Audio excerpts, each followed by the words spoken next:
Good afternoon, everyone. My name is Vicki R. Williams Cullens, and I currently serve as the Social Action Chair for Newport News Alumni Chapter of Delta Sigma Theta Sorority Incorporated.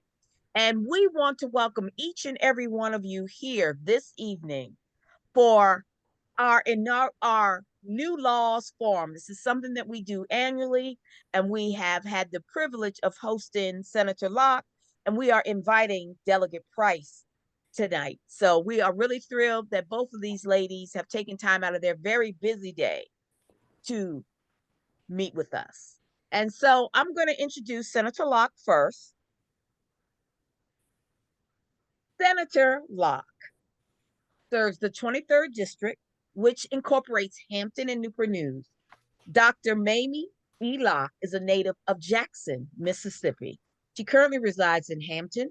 She earned a PhD in political science from Atlanta University, later Clark Atlanta University.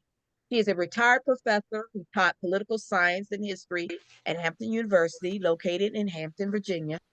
He also served as the assistant dean and the dean of the School of Liberal Arts. He has published extensively on issues of race and gender and public policy.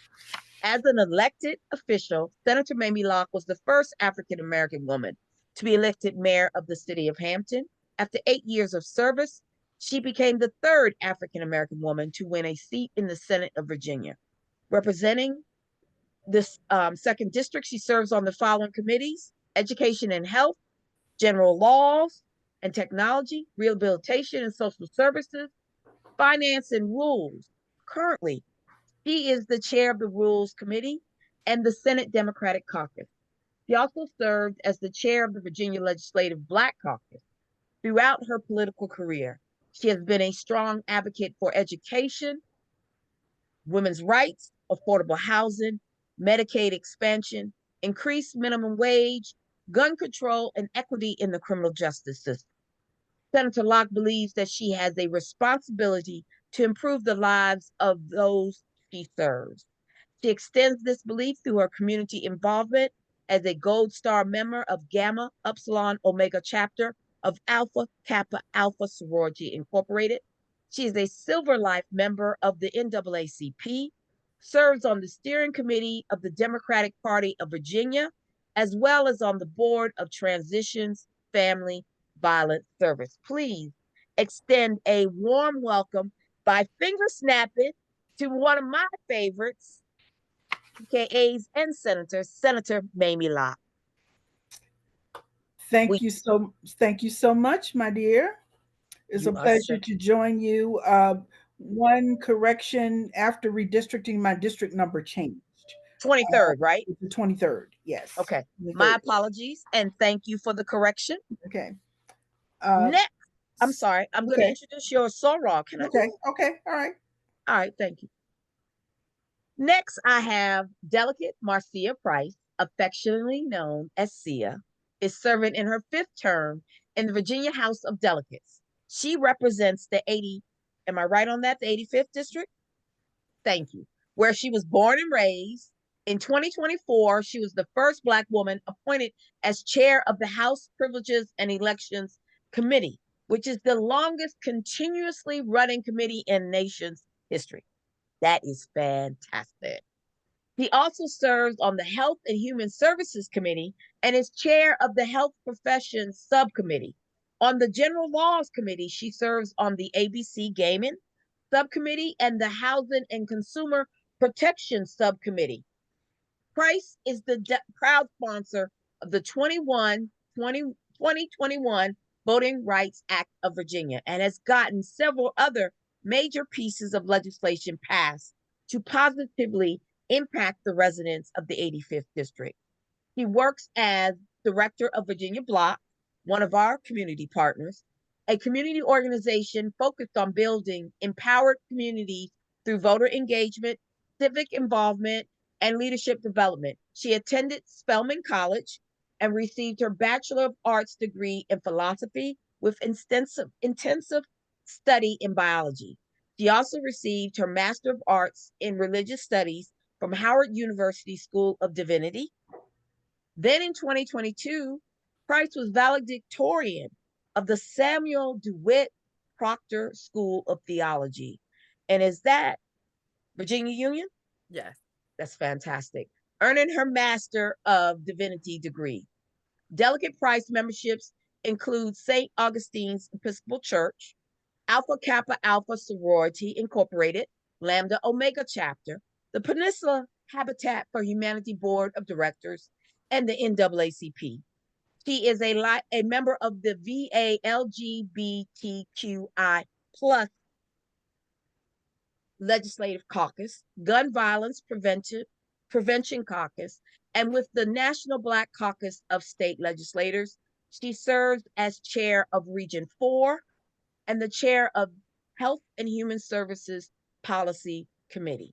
He is a 10th generation resident of the 757.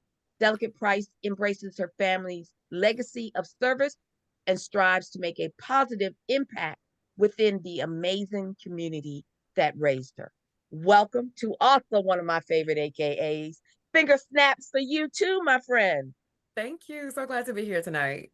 Well, we welcome you. So, this evening, we want to learn more about the new laws that fall under the following categories: voting and civic engagement, reproductive justice, education, environmental justice, and health equity. So, Delegate Price, I'm going to call on you first, and then Senator Locke, I'll call on you next, and we'll just flip flop as we move along. Okay. So, there were quite a few bills that were introduced as it pertains to voting rights that would have actually clawed back the progress that we made. So I will say, as chair of privileges and elections, we were able to kill those bills. The Senator Rouse handled them before they came to the Senate, and I handled the House bills before they went to the Senate. But just letting people know what kind of climate we're in, trying to claw back the period that we have for early voting, trying to add back photo ID, trying to add back excuse to early voting, all of these things that we celebrate as progress. Just please understand that that is not to be taken for granted, that is under threat every year.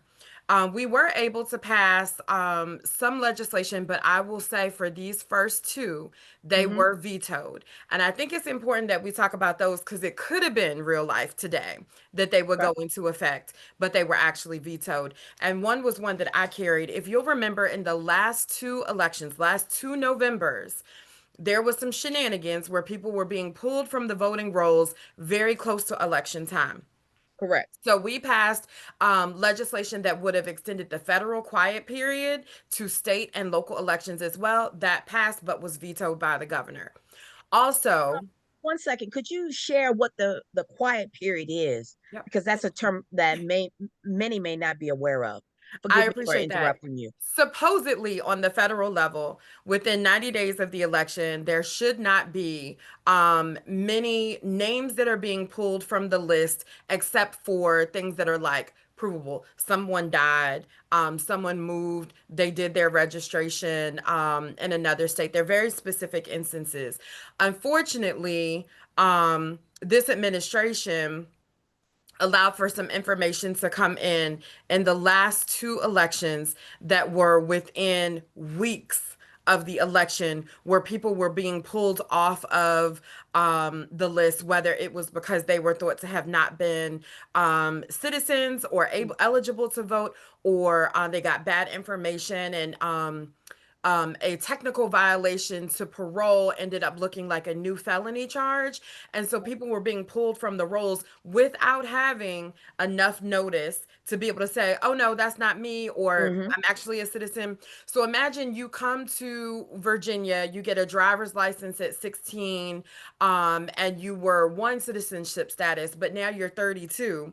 You have another citizenship status. DMV does not hold all of the updated records. So to use DMV information to pull people from the rolls was your first mistake. I'm going to say mistake, but we know it could have also been a chess move for people to try to influence elections. So what this bill would have done is increase the confidence of the information that you are using in order to pull people from the list before you can use it? Because the answer was, well, we got bad data. Okay, you got bad data. You can't prevent that. But what you do with that data, we can absolutely prevent. So this would have said you had to have a confidence rate of 80, 80 out of 100 Mm. before you pull somebody off of the voting list.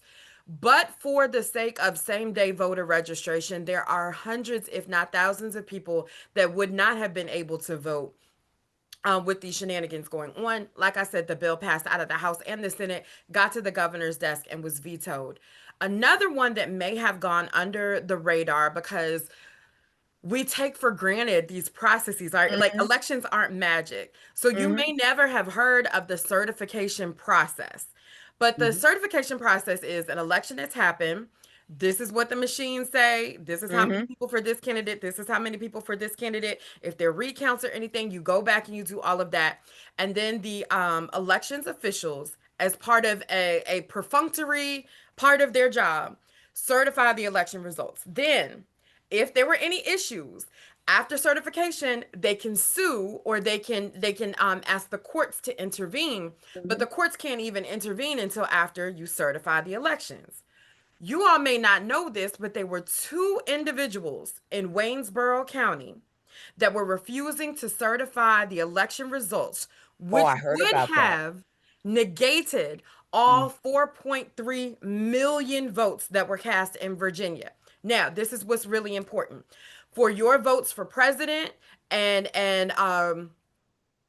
Senate or your congressional representatives, the House, the United States representatives of the House would have been the ones to choose who Virginia went for with those, right? So that's what the remedy is for that, right? Then it's the governor for House and Senate elections on the state level. Mhm. There is no remedy for local and constitutional officers. So, with that, if our election, 4.3 million votes, had been swiped aside, any mayor, city council, sheriff, all of that, any of those election results would have been voided as well with no remedy. So, this is two people refusing to do a perfunctory part of their job that put at risk the entire state's 4.3 million votes. So this basically said what the commissioner of elections has said, what we Mhm. have taken for granted all these years. Certification is a perfunctory part of the local electoral board's duties. And should they decide not to do their job, the state electoral board can come in and do it for them. That passed the House with bipartisan support, passed the Senate, and it was vetoed by the governor. Now, one would ask, why would you veto bills that are helping people have their voting rights? And that is not for me to say. That is something that you Mhm. will have to ask the party that continues to support this legislation. And I'm going to let our wonderful senator talk about the right to vote constitutional amendment because she's carrying it. But just to reiterate whatever she's about to say about it, to reiterate that it has to pass again in order to get to you in November to say yes, and that the average person walking around right now has no clue that they do Correct. not have a constitutional right to vote in the Correct. in the Commonwealth of Virginia. They may think they do. Martin Luther King said we do, but it is not on the No, papers. you do not. And then And we I don't. turned it to my good soror, the senator from the 23rd district. Yes, that I got wrong. But the 23rd district. Senator Locke, you have the floor, my friend. Yes, ma'am. Thank you so much. And as was mentioned by the delegate, we had three constitutional amendments to pass, both the House and the Senate. All three were by, well, one was not bipartisan, but two were bipartisan votes. One of which was SJ 248, with the companion bill coming out of the House, dealing with the right to vote. And as was mentioned, we do not have a constitutional right to vote in the Commonwealth of Virginia. SJ 248 will give that right to vote to anyone who is 18 years of age or older, that constitutional right to vote. And what it will also do is provide a constitutional right to vote to anyone who has been convicted of a felony charge, once that person is released from jail, once they step foot outside of that jail, that right to vote will be restored at that point.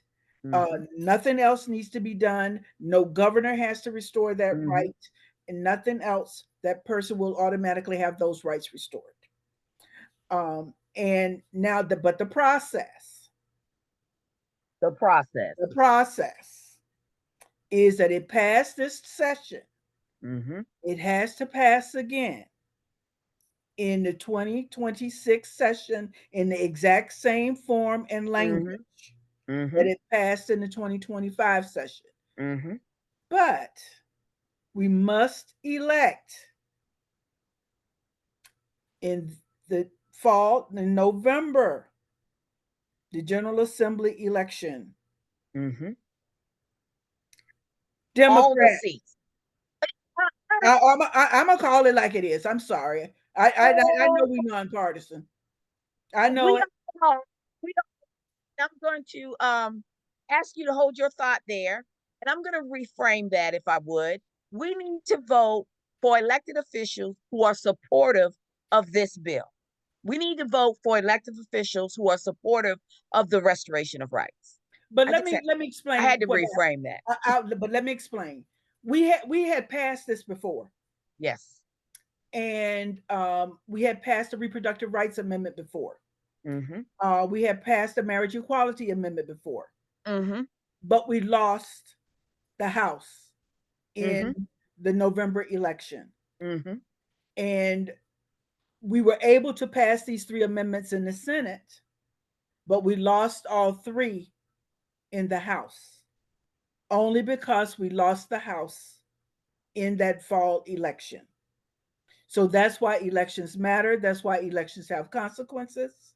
So in order to get these amendments across the finish line in 2026, we need to vote for individuals who understand the importance of these 3 constitutional amendments, and this amendment on the constitutional amendment referencing the qualification of voters. Again, there is no right to vote in the Virginia Constitution. This SJ 248 will instill in the Constitution a right to vote. So I wanted to, and thank you so much for clearing that up, because as Sia had said, we all figured that when we turn 18, we automatically have the right to vote. I want to touch upon a bill that you had mentioned that falls under reproductive justice. Could you expound upon that a little bit more? And then Sia, I'll kick it over to you. Yeah, one of the amendments that we are also proposing is dealing with reproductive rights. And that is the third one of the 3 amendments that we just passed in 2026, and given the fundamental right to one's body to the individual. And it outlines specifically what those rights are that relates to reproductive rights. You know, to healthcare, to making the choices as it relates to one's body, to making those decisions as it relates to one's reproductive rights. So that was House Joint Resolution 1, and I forgot the Senate bill numbers because it was in both the House and the Senate. So that Amendment 2 passed both the House and the Senate, has to pass again in the exact same form in the 2026 session. And that's so important to note, is that the process is, I want to say archaic, but I'll just leave it there. But when you're speaking about the change in the body of the Constitution, when that bill is introduced and it passes out and it has to cross over and pass out all those particular processes, it has to be exactly the same way introduced. It cannot be a word off. It can't be a sentence off. It has to be exactly the same. And I appreciate you explaining that and going into a little bit more detail, because people don't understand the constitutional amendment has to go through these processes before, as you stated, Sia, it can be placed on the ballot. And it's so important for us as citizens to understand the gravity of it when we have public servants in the House and the Senate who do not support the rights of our citizens. And so that's so critical for you to know who you're voting for and that elections have consequences. So, see, I want to kick it back to you if I could. Or were there any other bills regarding reproductive justice that we should be aware of that are coming out on that are going to be, ratified for the And first time? just to close the loop, because I think it is connected. The third one, marriage equality. Just to Yes. mention, we just closed out Pride Month. In 2021, a poll of Virginians reflected that 71% of Virginians supported removing the exclusion of same gender marriages from the Virginia Constitution. Why that is so important right now. And I Mm-hmm. want you to take your religious hat off and put Please. your civic hat on. We are not talking about what you believe about God or what you Mm-hmm. believe about any other people. We are talking Mm-hmm. about equality in law.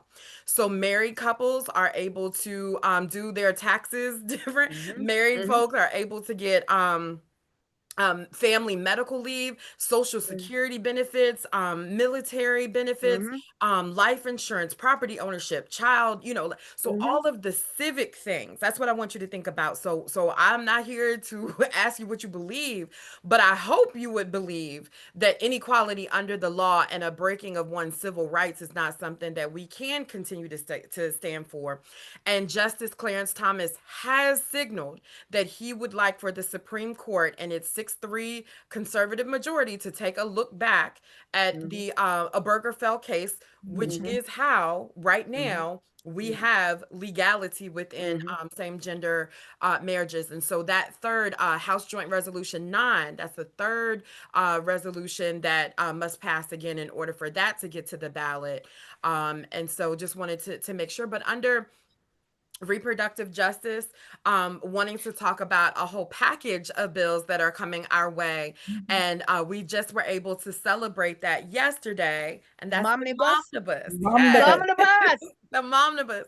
And Senator Locke so taught me about that. huge shout out to Delegate Candy Munden King, Mm-hmm. to Mm-hmm. Speaker Don Scott, to Mm-hmm. President Pro Tem, one of your members, one of your sisters, Mm-hmm. Eloise Lucas, and then of Yes. course Senator Mamie Locke, and those of us that are in committee chairships or subcommittee chairships that help usher the bills through. And I'm just gonna read yesterday what kind of summed it up. The Thank you. momnibus is a Mm-hmm. comprehensive legislative package aimed at improving maternal health outcomes across Virginia, particularly in rural and underserved communities. Inspired by federal momnibus legislation, this initiative addresses systemic barriers to healthcare and promotes innovative solutions for maternal and family well-being to ensure birthing persons in Virginia has safer and more successful births. And this is because Virginia was terrible on maternal health outcomes, especially for Black women. So Mm-hmm. when we started hearing about Serena Williams and Mm-hmm. Beyonce and Judge Glenda Hatchett's daughter-in-law, Mm-hmm. all of these Black women starting to talk about their stories. I could not go anywhere without hearing, oh, yeah, that was my story too. Oh, yeah, my own sister-in-law. I wasn't in Brooklyn when my nephew was born, so I had missed the fact that she had gone through being ignored, losing too much blood, and all of these situations. So about 2019 is when we got to a point where, at that time, Delegate LaSharice Aird, a member Mm-hmm. of Delta Sigma Theta Sorority Incorporated, we were working together. And we were told that that was an important issue, but not the most important issue at the time. Now, I will remind you, there was a Democrat as governor at that time. Mm-hmm. And that's what we were told. We were Mm-hmm. told that we were exaggerating some of the numbers, that they said it was 25% chance more that a Black woman would die Mm-hmm. within pregnancy, delivery, or a year after delivery. Mm-hmm. 25% chance more that she would die. And we just thought that, okay, that's a problem. So you'll remember there was a little scandal in 2019. Then all of a Mhm. sudden, people like Senator Locke and I and Delegate Aird were able to position the issues impacting our community to Mhm. get addressed. Now, the difference is when you have all of them leadership positions that I just Mhm. mentioned, you Mhm. don't have to explain to us why Black women's lives are important. You end up with a momnibus and why representation matters. You didn't have to tell Senator Locke that Black women were important and they should Mhm. stop dying. So I just want to make that point as well. But we got what, 14 or 15 bills. There's technological innovation allowing for we saw I called it a contraption, but it was technological advancement that allowed for birth monitors and whether it's Mhm. baby's heart rate or whatever that you could do from a mobile clinic or from your cell phone for those rural areas where there wasn't a doctor able to get there, all kinds of things. But it also allows for insurance coverage to pay for the things that it really should be covering, specifically Medicaid, and expanding even dental coverage. The speaker's wife was really instrumental. She's a general dentist, and Mhm. and Dr. Scott was able to add her 2 cents into how dental health impacts maternal health. So we had a Absolutely. problem. We came up with several solutions, and under the leadership of those wonderful moms and mother figures in the General Assembly, we were able to get that passed. And so all of those bills went into effect today. I'm gonna drop one of the images in the chat so you all can see a little bit more Thank about you. those bills. I appreciate that, And and that it really. also came with I'm sorry. funding. Yes. Also came with funding. At least $10 million in funding was attached to this legislation. So it wasn't just the legislation itself; it also came with the money uh, to put these bills into effect. One of It's them important. being the Women's Commission on maternal health care. Mhm. Uh, that will start today as well. That will and collecting data uh, and the importance of this data collection so Mhm. that we will know exactly what is going on in women's health care. That And is so important, and it touches upon the health equity. And as someone who is a health equity advocate, um, Black women always get the short end of the stick. Even if you have the insurance, even if you have the education, it still causes, we're always at the lower end of the spectrum. We're always the ones who are not heard. We're always the ones who are either, it's not as critical as you think. Oh, it's not as bad as you say. It's like our voices are muted. So I really appreciate you, Sia, sharing that. And I appreciate Senator Locke and everybody who was involved because representation does matter. And I will mention the one that he vetoed a lot of stuff, several. Mm-hmm. but he did veto the bill that Delegate Hayes and I had on implicit bias and cultural competency, Mm-hmm. because we know that at the root of why Black women are being ignored is the bias that's shown toward women telling their stories and saying, "This is my issue," and they're being ignored. Yeah. And so he reduced this, and what the bill basically said is that that implicit bias training and cultural competency needs to be integrated Mm-hmm. into medical schools, into nursing schools, and into healthcare training. And the governor said, no, they don't need that. They just need to watch a 2-hour video. It's Um, not enough. and Yeah. so, I said, no, no, no, no, that's not what we are asking for. Uh, Mm-hmm. and so we'll be back with what we want in the next one. Absolutely. And that's why it's so important. Make sure you're registered to vote, y'all. Make sure you know your polling places. Make sure you know your precincts. Make sure you know who's running and ask questions. Questions and talk to the people who are running to make sure their values match your values and vote for folks who are actually vested in your community as opposed to taking pictures in your community. But I digress. Um, Sia, I'm Yes. gonna kick it to you. Okay. touch upon any educational bills that we Wait, should be aware of. wait, can we stay with health equity just for like two quick ones? Two quick Two quick ones. ones. Only I'll give you because two. we know I'll the give you two. numbers for breast cancer Oh, within the Black women's community, and also prostate cancer within Black men's communities. And I will say this was a bipartisan effort, but Delegate Simons had House Bill 1828, which prohibits health insurance carriers from imposing cost sharing for diagnostic breast exams and supplemental breast examinations. And so that is starting January 1st of 2026.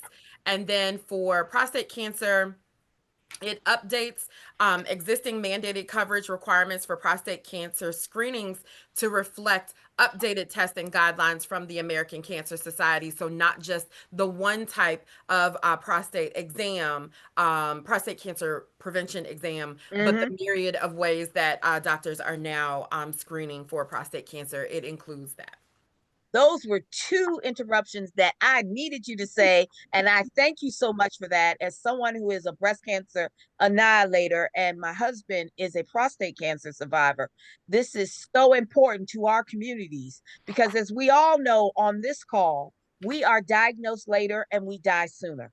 And we are Mhm. diagnosed at a higher, we're diagnosed at stage 3, stage 2, as opposed to stage 1 and stage 0 in both prostate and breast cancer. So thank you so much for making sure we're aware of that. Do you happen to know the number of those bills that you could drop in the chat? Yep, I sure can. But I don't want to lose my opportunity to talk about education. If that's You're not, you're okay. not, you're not going to lose your opportunity. I Okay, promise. but yeah, just so the breast cancer one was 1828 with Delegate Simons from Newport Okay. News, All and right. then House Bill 2097 with I believe, don't quote me, but that a Republican from out west, I think it was Okay. Delegate Austin, but a Republican from out west was working on the prostate cancer one. So 2090 House Bill 28 2097 and House Bill 1828. Fantastic. Now, talk about education, my Okay. friend. So one of the things that I have been working on was accessibility within school and mental health. So last year, one caution that I want to give as people are just now getting into the process, right? So you talk to your legislator about a bill, they introduce the bill, they get it passed through both houses, then it has to get signed, well then it has to get implemented. So last year we passed a bill that infused mental health concepts like self-esteem and conflict resolution, which we know we really need, social media safety and security, and all kinds of Mm-hmm. things into the PE and health education curriculum. But you have to follow it all the way through the process. I have been inquiring around the state and it's not yet been implemented, even though it went into effect last July. So we really have to follow it all the way. So I have some questions that I'll be asking our Department of Education. But on the disability, students with disabilities are often targeted for disciplinary actions at higher Mm-hmm. rates, as opposed Mm-hmm. to offering the supports that they need. So I wanted to know, because we need information in order to pass good bills, not just bills, but good bills. And so House Bill 2278, we have such that all of the superintendents and school boards for every district across the state, the Commonwealth, will have to assess obstacles or any accessibility challenges that they have for programming or physical access to the building. And so this is for physical apparent disabilities and also non-apparent disabilities. So if you have, say for instance, a child that has autism, but none of the after school activities um, like are available for students with disabilities, then you don't have access to what other students have access to. So it becomes kind of a two-tiered. And if you don't have the money to pay for after school, then you lose that amount of time in your day for you to be able to be at work for all of these other kinds of things that people are saying work requirements are good for Medicaid and all of this, but you don't have what's in place in order for a parent of a child with a disability to even do that, right? So it's lots Thank you. intertwined in this. But we were being told, oh, that's been addressed, this, that, or whatever. So this bill 2278 is making sure everyone has to address the accessibility for programming and actually navigating the property for ADA compliance. And so we know how important this will be as we're thinking about attorney generals as well. We need to make sure that we have an attorney Mm-hmm. general that cares about our disabled community, Mm-hmm. because the ADA could go away.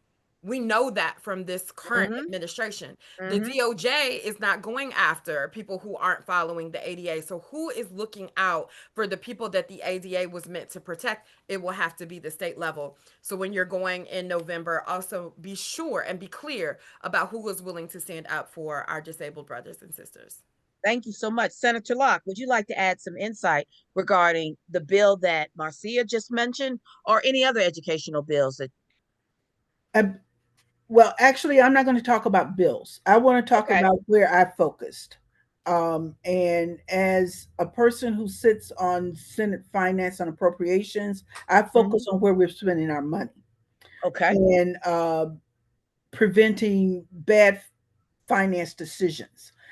In the governor's introduced budget, he had put in money for what he called his Opportunity Scholars Program.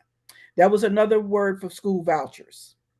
And he had also put in money for to continue building on his school laboratory programs. Don't get me wrong; I don't see anything wrong with lab schools. Hmm. Hampton University had lab schools forever and ever, but they were Absolutely. always attached to colleges and universities with higher with teacher education programs. Hmm. You know, that was never his intent. It was always his intent to divert public dollars to private schools. Hmm. Um, and so, as we were negotiating through the process, our focus was on trying to address what the JLARC report said we were falling short on funding K through 12 education. Senator Locke, could you share Mhm. what the JLOC report is? There are a lot of people who may not be familiar with that terminology. The Joint Legislative and Audit Review Commission did a study to look at where we were falling short in funding our in public education, and they came up with basically we were $4 to $7 billion short in what we were funding. They came up with several recommendations, and as a result of what they were recommending, the General Assembly put together a joint subcommittee on K through 12 education to look at what can we do. So this committee met throughout the year, and we came up with last year. We tried to put a little bit of a dent in it by putting extra money in at-risk add-on. We put in some additional money for ELL, English as a Second Language, Hmm. funding. This year, we said, what can we take a bite out of? The highest priority for both the House and the Senate was to remove the support cap, which had been in place for nearly 15 years. It was supposed to be short term, and it was put there in 2009 as a stopgap measure because of what was going on with uh, the um, at the national level that was Okay. impacting the local level and so forth. Okay. So we're going to put it there short term. We're going to remove it. That is, local governments, local school districts. You can hire school bus drivers, cafeteria workers, and all of these other um, folks that you normally would hire as a result of this. But needless to say, it was there for 15 years. So, but that became a priority, and it was one of the recommendations of JLARC. You need to remove this. So, so we removed the support cap. That came at a cost of $223 million. So we put in the $223 million to remove the support cap. The governor came back with uh, putting back in his money for his opportunity scholars. Mm. and reducing that $223 million to, I think, about 85 million or something ridiculous like that. But our beautiful House colleagues said, no, we want what we decided on. Mhm. So later for you, Governor. So we went back to what we had recommended to remove the support cap ratio, um, because it had been there for 15 years. We no longer need the support cap. It was a recommendation of JLARC to get rid of that. So we're Mhm. getting rid of the support cap. And so school districts can now let teachers teach and not be the bus driver, the janitor, and all of these other things that they should not be. Okay. Focus Other on what they're doing. Right. The other recommendation had to do with special education. And so that was a recommendation coming out of JLARC too, that more resources need to go into special education. Mhm. Uh, Mhm. so we put in almost $53 million for a special education add-on. Mhm. And these things are just not even touching this almost $7 billion gap that we have in not funding public education as we should, Mhm. but is chipping away at it based upon the recommendations coming out of JLARC. So, with removing the support cap and doing a special education add-on, that's a little bit at a time, a little bite at a time, at trying to address it. And another is the teacher raises. Uh, Mm. was teacher and state employee raises Mhm. were a significant part of what we put in to the budget, and additional support for community schools And we appreciate that.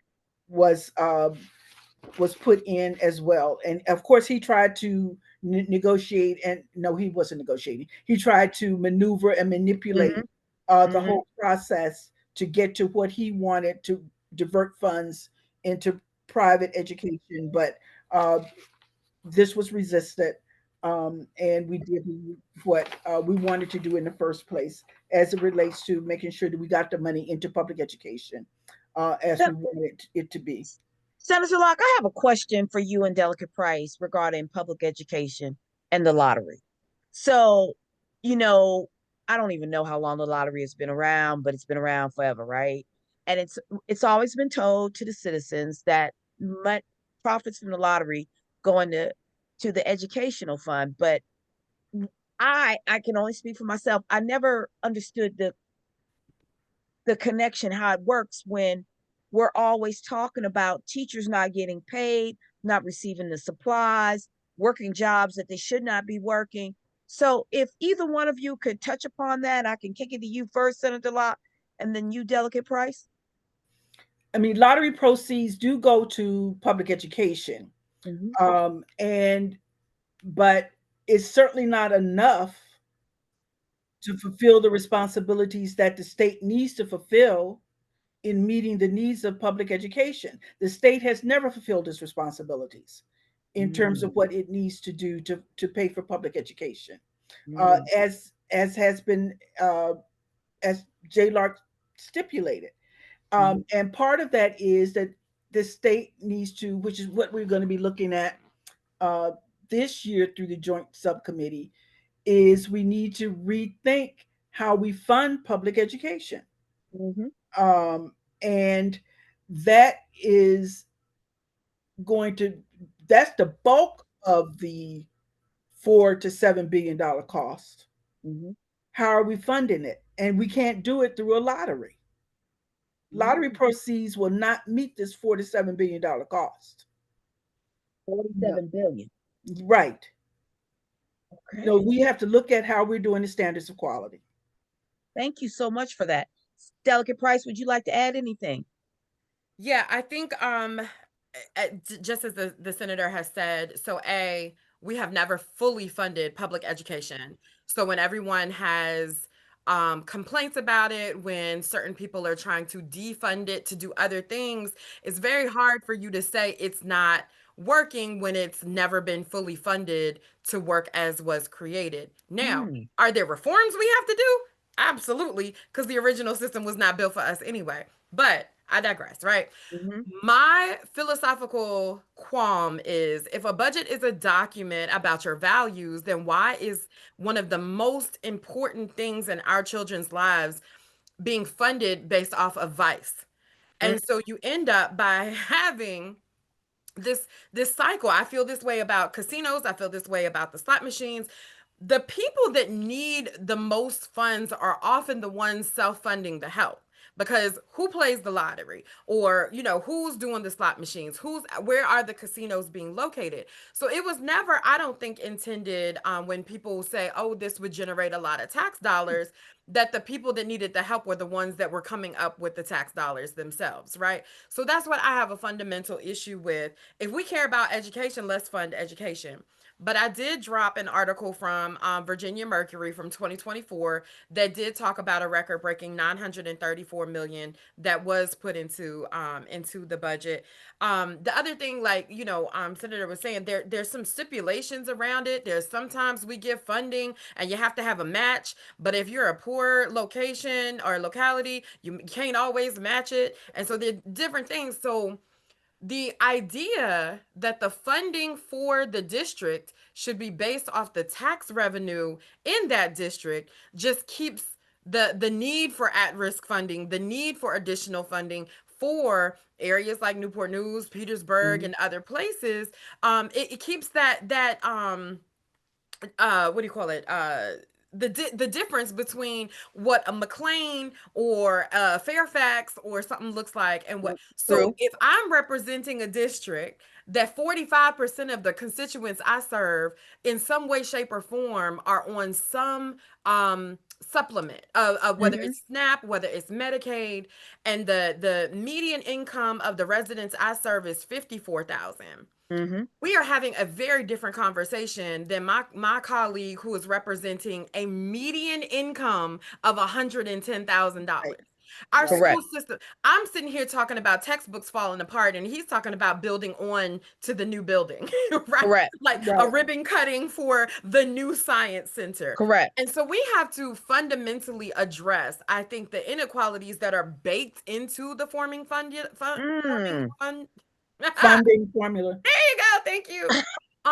But when you have divided government and not everybody that is in the room that are doing these negotiations where Senator Locke is believing that that is something that needs to happen, then you end up not being able to get there and being able to do some of the recommendations of Jay Lark when you actually need, a revamp in mass. But you know, getting historic funding for K through 12 and higher ed, highlight of my career, like voting for these packages that have come out of the last couple of general assemblies where you've had the right people at the helm, where you've had historic funding for HBCUs because you got people at the helm that went to HBCUs and Exactly. again don't have to be convinced of the benefit of a HBCU, present company included, like there are these differences that you're starting to see.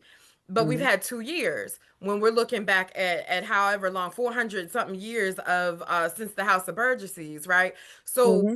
people need to be re-elected that are going to continue the work on these issues, not for every 4 years for us to be set back and then have to get incremental change again just to get set back and then have to work for incremental. The Mhm. incremental change is killing us.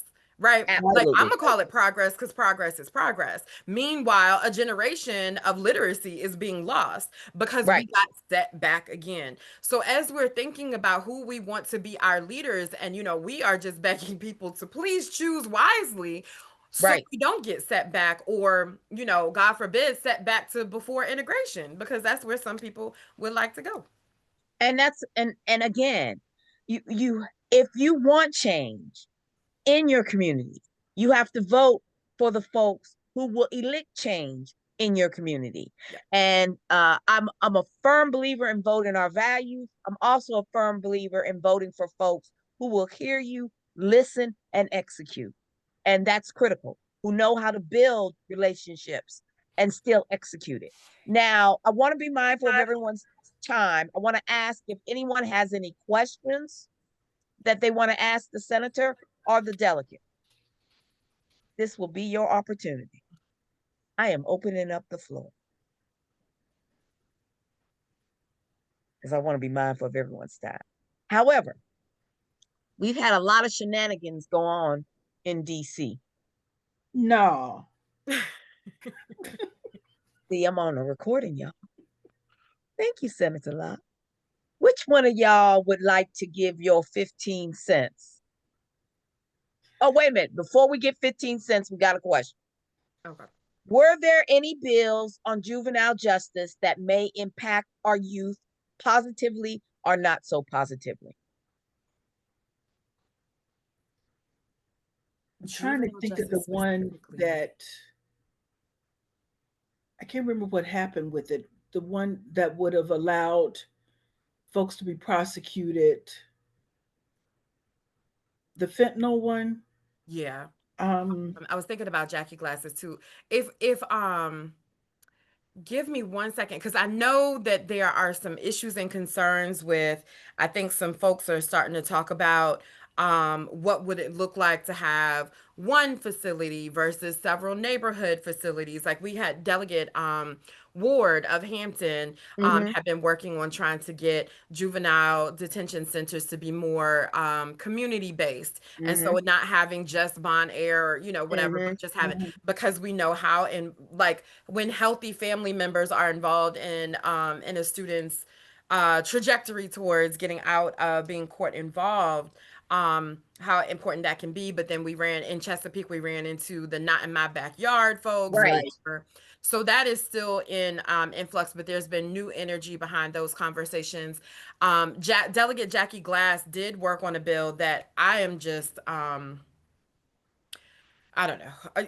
So it was basically a bill that said law enforcement cannot lie to juveniles while being interrogated.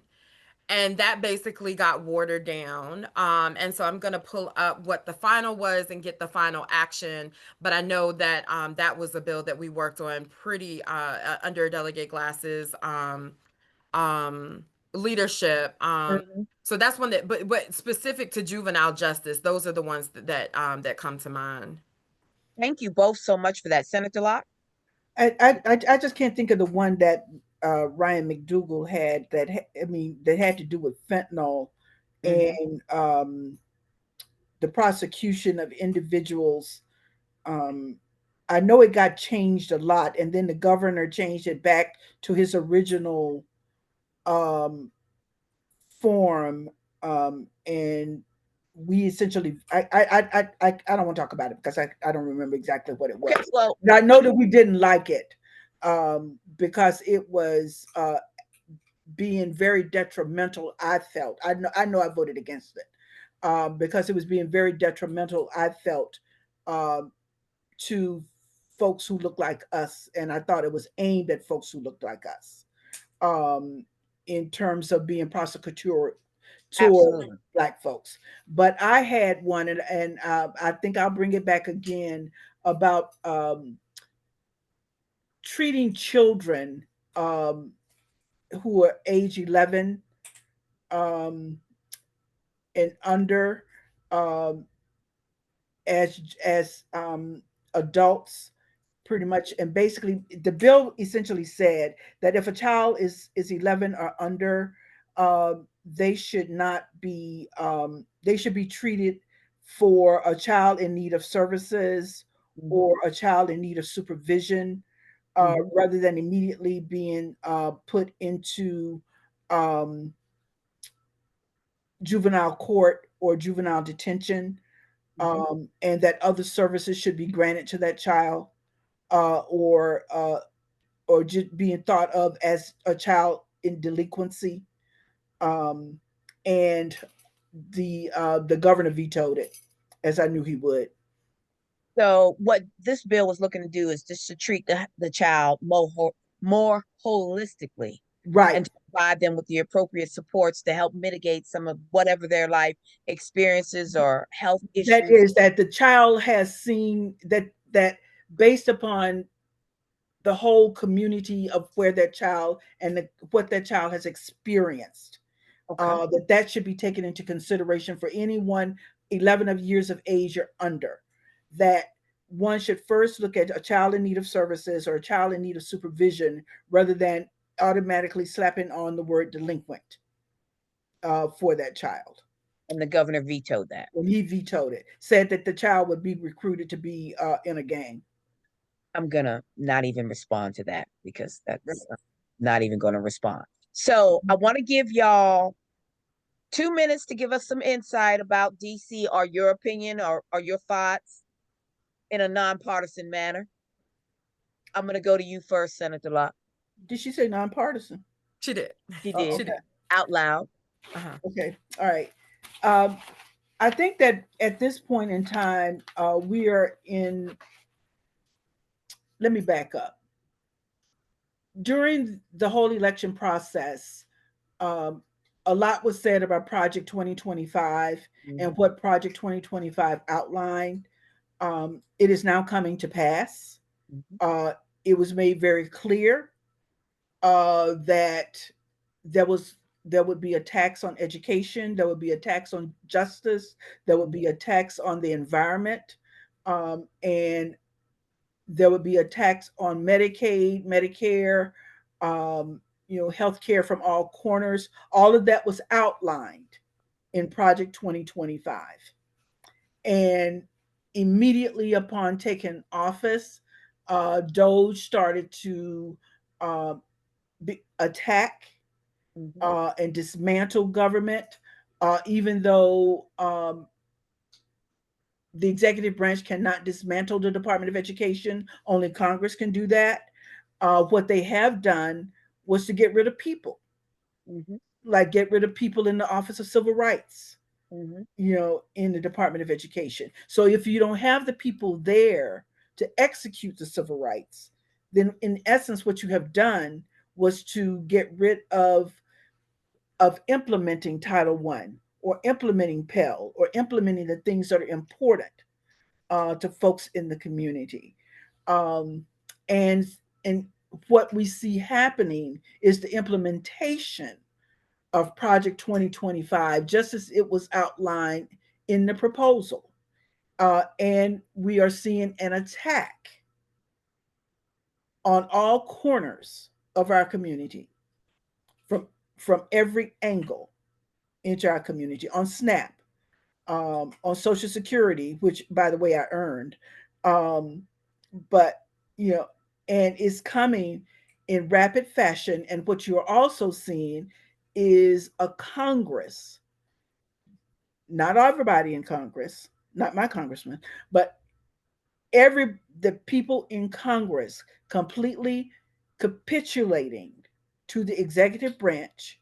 You see a judicial branch completely capitulating to an executive branch where democracy as we know it um, is in question.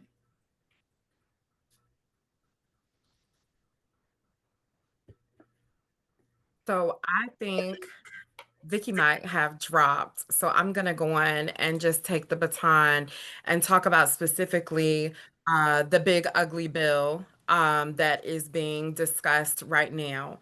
So we are clear on the math. I heard this directly from the congressman. So the elected numbers of Congress are 220 Republicans to 215 Democrats.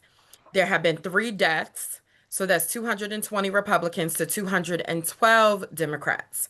So if four Republicans can vote against the bill, can find something, whether it's the increase in the deficit, whether it's caring about people's insurance, whether it's caring about children being able to be fed, whether it's caring about parents being able to take care of their families, whatever, if we can get four, then it would tie at 216 to 216.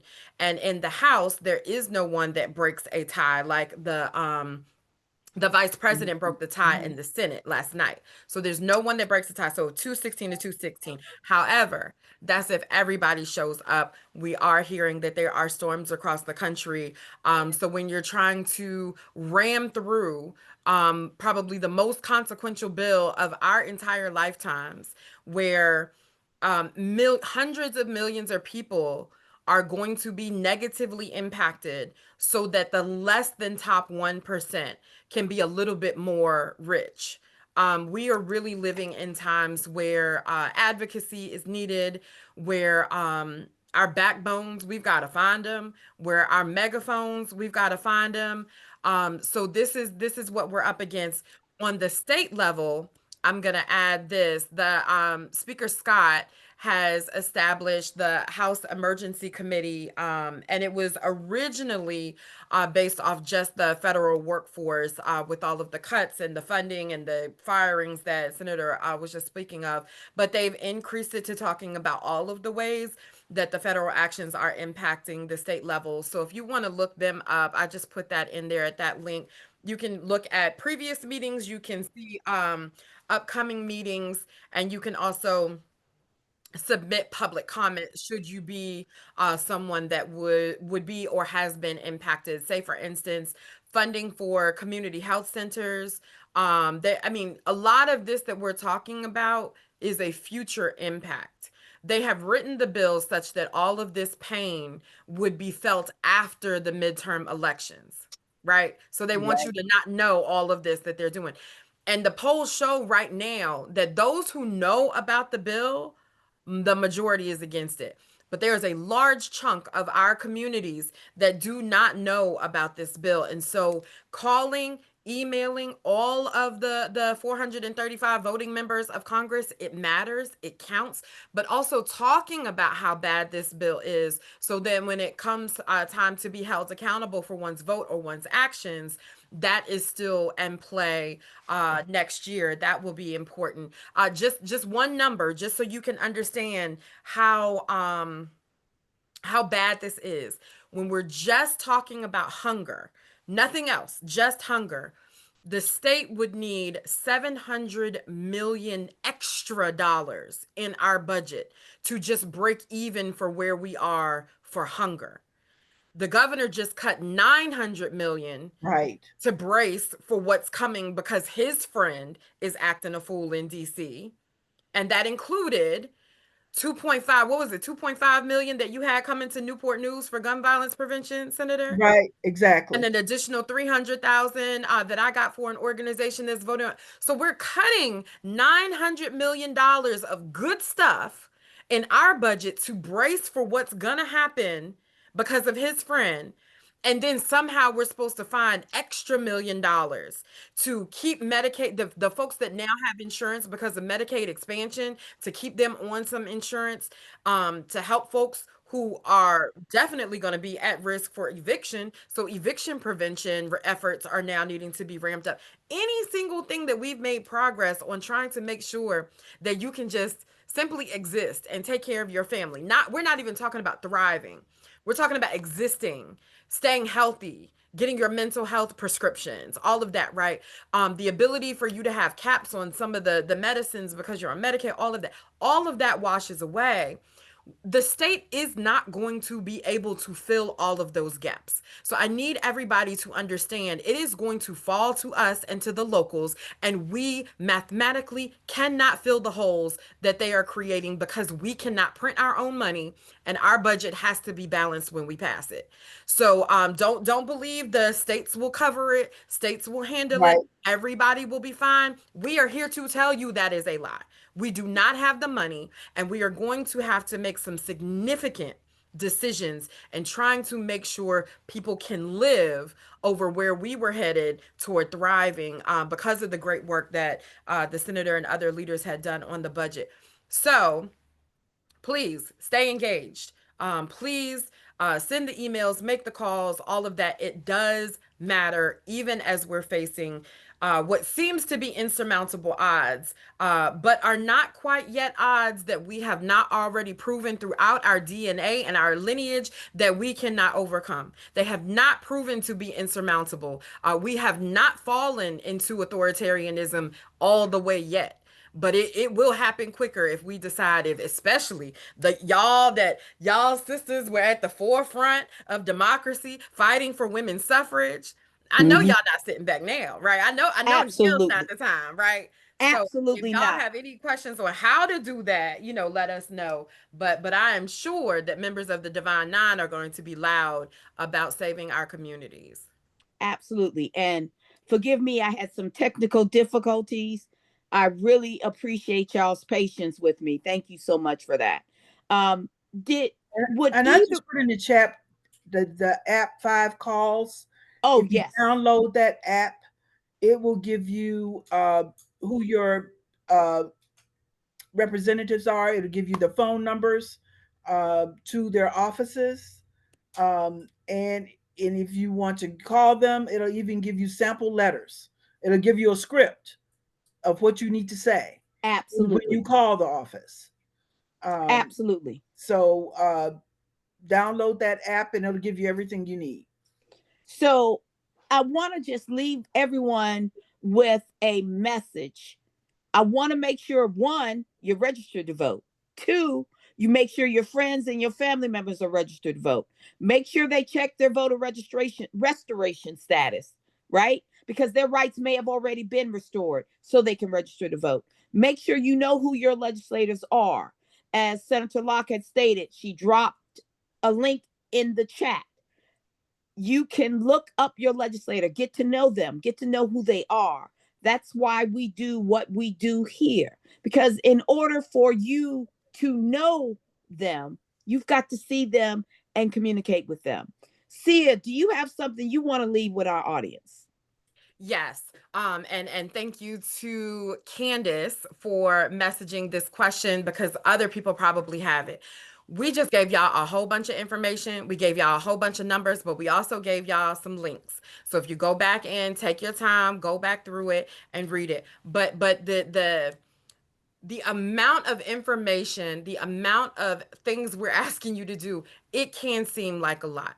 Mm-hmm. So one of the main things that I can say is that you don't have to do it alone. So within the social justice or social action folks within Delta Sigma Theta Sorority Incorporated, so if y'all have it, like the AKAs have it, get with that committee. There's never enough people on the social justice committee of any organization I've ever Right, seen because the right. amount of work it takes to really be involved in the things that impact Black women or Black people is huge, right? So Mhm. join that. Join the NAACP. Whatever your party, join that local, chapter. People are already doing this work who would love to have you there. And then if you are a part of a church or an organization that has something like, say for instance, you're a part of a church that really wants to do something about gun violence prevention. As was mentioned, I'm director of Virginia Block. We help come into your organization, meet you where you are, help you Mm-hmm. develop an advocacy plan, and then help you walk through those steps. And so you just reach out to Vicki. She knows how to get in touch with us. We can do that. But you are not alone in this work. And sometimes it's just self-care because this is a marathon, not a sprint. Mm-hmm. But we've got to stay at the forefront. I applaud the 92% for doing what it had to do. That does not give us a free pass in protecting Right. our own necks, our own futures, our own families moving forward, because that is now past. We are now looking toward the future. And if we want to exist in anything that looks like freedom, we've got to work every day to fight for it. Absolutely. Thank you so much, Delegate Price. Senator Locke? John Lewis said it best. Now is the time to make some noise Mm-hmm. and to get out there and make that noise. And we can't be complacent. And nobody else is going to be able to do this work. We're Mm-hmm. the ones that have to get this work done. Mm-hmm. And we are going to have to be out there. Uh, we're the grassroots. We're the people who are going to have to make things happen. And I don't know who said it, Vicky, it may have been you. We're going to have to be the ones to get loud, Yep. you know, and we're the ones who are going to have to make things happen. And we can't sit back and just watch whatever happens. We're the ones who are going to have to make it happen, Mm-hmm. and to get the work done. Um, Mm-hmm. and yeah, we're the 92%. Let's be 92% again, or Mm-hmm. a higher percentage, Mm-hmm. making sure that the work gets done. A- Because these folks are out to exterminate us. Let's get real. They're out to exterminate us. And we can't let that happen. We can't let that happen to this generation, and we can't let it happen to our future generation. And we have got to get our folks engaged. We have got to get active. We've got to make things happen. Absolutely. And I want to also add this. Everybody can't do everything, but everybody can do something. That part. So if you are a person with disabilities and you're like, I can't get out there and march, I can't get out there and walk, I can't go to the Capitol, you can get on the phone. You can write a letter. You can get on social media. You can talk to your friend and encourage them to vote. There are so many people who are apathetic. Apathy will get us nowhere. You cannot sit in a corner and say, oh, Sia's going to do it. Oh, Mamie's going to do it. Right. No. We all got to get our hands dirty, which means we all got to speak up. And we all got to get in good trouble. Yes, indeed. That is the word for the day, y'all. Good trouble. So I'm going to leave you with this. Be informed, be engaged, and be empowered to make a difference, because you absolutely can. I want to thank my two favorite AKAs. My bestie is really my favorite. That's Cassandra Perelliot. But Delegate Price, thank you so much for joining us this evening. Senator Locke, thank you so much for joining us this evening. I really appreciate you. And Delegate Price, I hope you can join us next year. Senator Locke, you'll be joining us next year. I thought I'd just throw that out there. I've been voluntold. Yes, ma'am. Yes, ma'am. So thank everyone for joining us. Thank you for your patience. Thank you for your participation. And thank you for getting some good information on how you too can get in good trouble. Have a great evening. Bye. Thank you.